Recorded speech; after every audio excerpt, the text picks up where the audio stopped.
Hello everybody and welcome back to another episode of Adam Talks Politics. I'm your host, Adam Pearson. Today we're going to be talking about two separate things. One, if a candidate or a representative is not 100% factually accurate, what does that mean? Does it mean that they're lying, or does it mean that they actually made a mistake? The other side of this question is, what do we do about politicians that are actually lying to us intentionally?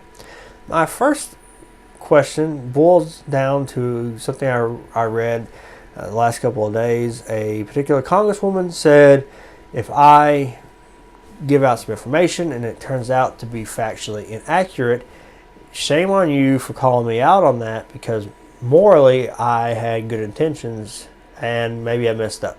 I'll go back and say I messed up, but this was my point, and it's what you should be focusing on is my point, not the actual information that I provide. Now my question to you is, one, even if that was the case, do you not think that our politicians, when they're up giving a speech or they're giving an interview, they should be a little bit more diligent, that they should do their due diligence to provide factually accurate information? If you're throwing out information and hoping that you're right and you're not, then when it comes out later that you were wrong, should you be called out on that? This particular congresswoman said, well, if I do it, it was a mistake. Morally, I'm good. My intentions were great. However, if the president does it, he's a liar. He has terrible intentions. He intends to deceive you. My question is, how does she know that? If you expect us to believe you, that you are not being deceptive intentionally, but you made a mistake, why shouldn't we believe that the president is doing the same thing? Now, if we can prove that either one of these people are being factually inaccurate and with the intent to deceive us, then yes, I think we need to call that person out. We need to make sure they don't live that down. And anytime we find any other information that is factually inaccurate, we bring that up too. Well, you intentionally deceived us on this issue. What makes you think we're not being intentionally deceived on another? But if somebody does make a mistake, we're all human.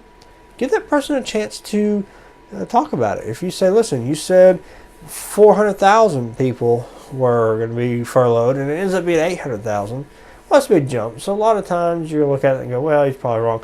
Now, if somebody says 800,000, it ends up being 800,216 people, maybe you don't, focus so much on that 216 people because they were pretty close. And, that's not the point. The point is, if you're going to say, if I'm factually wrong, you can't hold me accountable because my intention was good, but this person was factually wrong, absolutely hold them accountable. You're a hypocrite and I don't like it.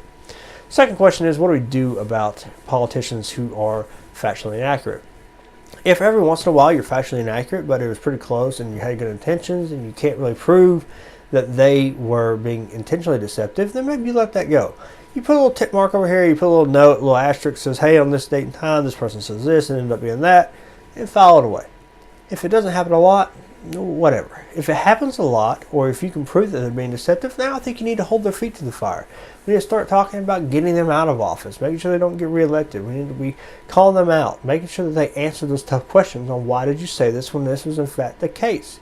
And don't let them sidestep those issues. Make sure that they have to be held accountable. And we are the only ones that will hold them accountable. They're not going to hold themselves accountable.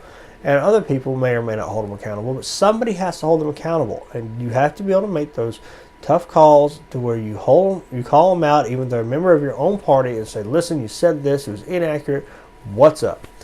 And make sure that they do correct it. If they don't correct it or they try to blame somebody else for their inaccuracies, well, now that's another topic that we're going to have to start looking at and say, you know what, you don't need to be where you're at. You don't accept responsibility for your statements. You can't do fact checks of your own. Then you try to pass the blame when you get called out. Yeah, we don't need you in the office. It's time to re-elect somebody else. So that's this for this video. Hopefully you guys agree with that. There may be some contentions. Well, this president, he lies a lot, or he doesn't lie a lot. This congresswoman, she lies a lot. She doesn't lie a lot, so this is why it's different. This is why it's the same. We're not here to talk about that. We're here to talk about what kinds of actions we are going to hold these people accountable for. And if we're going to hold people accountable for misinformation, let's hold everybody accountable for misinformation. Don't let somebody tell you, I may have been inaccurate, but shame on you because you called me out on it. My intention was great. Again, this is called Adam Talks Politics. It's not Adam Knows All, and it's not Adam is a political expert. So if you agree or you disagree, please put that down in the comments below. I want to read them. If you're a complete jerk and you want to call my name, just say my ears are big, something like that, great. I'll probably ignore those comments. However, even if you disagree with me, if you put something down in the comments and it is a constructive conversation and we're going to have good open dialogue, I will talk with you. And we may debate, we may agree to disagree, but we'll have an open and adult conversation. So please put that down below. Also, if you liked what you saw, please hit the little subscribe button. It doesn't cost you a thing and it helps me out. But the long and short of this is, whether you like what I said, whether you don't like what I said, please put something down below. Just let me know. I can't get better if I don't know what I'm doing wrong. And also, if everybody just absolutely hates me, maybe I'll just quit making videos. Who knows? Thank you guys for sticking around to the end. And as always, God bless.